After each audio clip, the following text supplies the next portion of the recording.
লাল মিষ্টি বা গোলাপ জামুন খেতে কে না ভালোবাসে বলুন তো। আর বাড়িতে খুব সহজে কম উপকরণ দিয়েই কিন্তু এই লাল মিষ্টি কিংবা গোলাপ জামুন বানিয়ে নেওয়া যায়। আজ রথের দিন আর সেই উপলক্ষে আমি বাড়িতে বানিয়ে নিচ্ছি মিষ্টি। তো নমস্কার বন্ধুরা, রান্নাবান্না উইথ আড্ডা চ্যানেলে আপনাদের সকলকে স্বাগত। আজকের আমি আপনাদের সাথে শেয়ার করতে চলেছি লাল মিষ্টি কিংবা গোলাপ জামুন। তো এই লাল মিষ্টি বানানোর জন্য আমি নিয়ে নিয়েছি এই ছোট কাপের 1 কাপ ময়দা, 1 কাপ গুঁড়ো দুধ আর নিয়ে নিয়েছি হাফ কাপ মতো সুজি। আচ্ছা, সুজিটা কিন্তু অপশনাল, আপনারা চাইলে সুজিটা স্কিপ করতে পারেন। আমি এটা প্রথমবার বানাচ্ছি আর আমি সুজিটা দিয়ে এক প্রকার এক্সপেরিমেন্ট করলাম। তো একটা বাটিতে ময়দা, সুজি আর দুধটা দিয়ে আমি খুব ভালো করে মাখিয়ে নিচ্ছি। তারপরে দিয়ে দিলাম বেকিং সোডা, তারপরে দিয়ে দিচ্ছি 1 চামচ মতো ঘিটা দিলে কিন্তু টেস্টটা খুব সুন্দর হয়।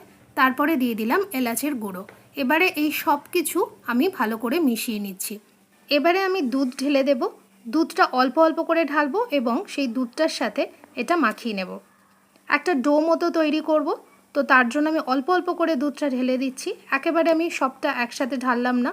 এই দুধটা দিয়ে মাখিয়ে কিছুক্ষণ কিন্তু আমি রেস্টে রেখে দেব।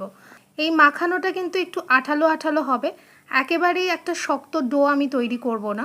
এখানে একটু আঠালো ব্যাপারটা থাকবে, নরম থাকবে। তারপরে এটা আমি রেস্টে রেখে দেবো।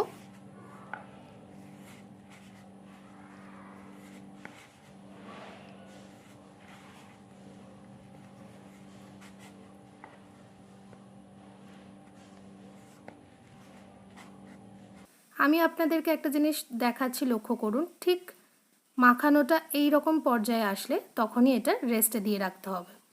আমি 30 মিনিট পর আমি ঢাকনাটা খুলে নিলাম। এখন হাতে আমি একটু তেল দিয়ে নিয়েছি। এবারে আমি ছোট ছোট করে লেচি তুলে নেব। তো এখন আমি লাল মিষ্টি কিংবা গোলাপ জামুনের শেপটা দিয়ে নেব, অর্থাৎ গোল করে নেব। তো যতটা প্রথম পর্যায়ে দেখলেন নরম ছিল, তো কিছুক্ষণ ঢেকে রাখার জন্য এটা একটু টেনে নিয়েছে। তো এটার থেকে ছোট ছোট লেচি কেটে নিতে কোনো রকম অসুবিধা হবে না। আর হাতে একটু তেল মাখিয়ে নিতে হবে, যার ফলে ভালোভাবে এটাকে গোল করে নেওয়া যাবে।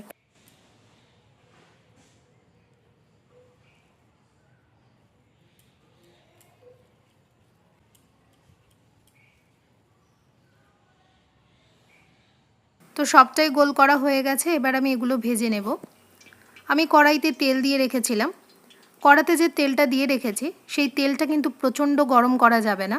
তো মোটামুটি একটা হালকা গরম হলেই আমি এই বলগুলো ছেড়ে দিলাম।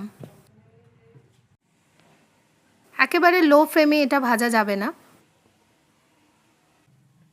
আমার একটা জিনিস খুব ভুল হয়েছে, আমি প্রথম দিকে এটা কম আঁচে ভাজার চেষ্টা করছিলাম, যে কারণে একটু হালকাভাবে কয়েকটার গা ফেটে গেছে।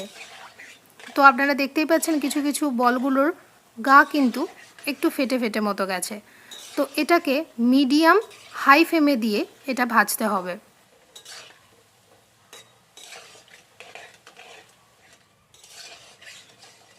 আরও একটা জিনিস, ঘন ঘন কিন্তু এইভাবে নাড়াচাড়া করতে হবে যাতে পুড়ে না যায়।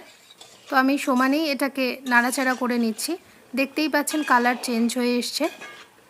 তো এগুলো এখন তুলে নেওয়ার পর্যায়ে হয়ে গেছে। এখন আমি মিষ্টির রসটা বানিয়ে নিচ্ছি। তার জন্য আমি 3 কাপ মতো জল দিয়ে দিয়েছি।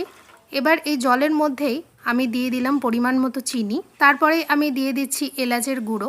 এলাচের গুঁড়ো আপনারা নাও দিতে পারেন, কারণ আপনারা যখন মিষ্টি বানাবেন তখন ময়দার মধ্যেই এই এলাচের গুঁড়োটা দিয়ে দিতে পারেন। তো আমি এখানে তাও জলের মধ্যে দিলাম। তারপরে মিষ্টির রস বানাচ্ছি, সেই কারণে আমি একটু অল্প নুন দিয়ে দিয়েছি। নুনটাও অপশনাল, আপনারা চাইলে নাও দিতে পারেন। আমি এখন ভেজে রাখা মিষ্টিগুলো এই রসের মধ্যে দিয়ে দিচ্ছি। বেশ কিছুক্ষণ এটা জাল দিয়ে নিতে হবে। ভালো করে এটা একটু ফুটে গেলেই তারপরে এটা ঢাকা দিয়ে রেখে দিতে হবে। যত বেশিক্ষণ এটা ঢাকা দিয়ে রাখা যাবে তত বেশি মিষ্টিটা কিন্তু নরম হবে। তো আমি 4 থেকে 5 ঘন্টা মতো এটা ঢাকা দিয়ে রেখে দিয়েছিলাম। রথযাত্রা উপলক্ষে বাড়িতে জিভে গজা, খাজা, পাঁপড় ভাজা, বেগুনি, জিলিপি, বাদাম ভাজা এগুলো তো কম বেশি সবাই বানিয়ে ফেলে। আবার এগুলোই রথের মেলার কিন্তু খুব জনপ্রিয় খাবার। কিন্তু আজকের আমি বাড়িতে বানিয়ে ফেললাম মিষ্টি, লাল মিষ্টি। আজকের কিন্তু এই প্রথমবার আমি লাল মিষ্টি বানালাম।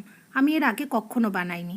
তো বন্ধুরা, আজকের আমার এই রেসিপিটা কেমন লাগলো অবশ্যই আমাকে জানাবেন, আর আমাকে অনেক অনেক সাপোর্ট করবেন, আমার পাশে থাকবেন। ধন্যবাদ।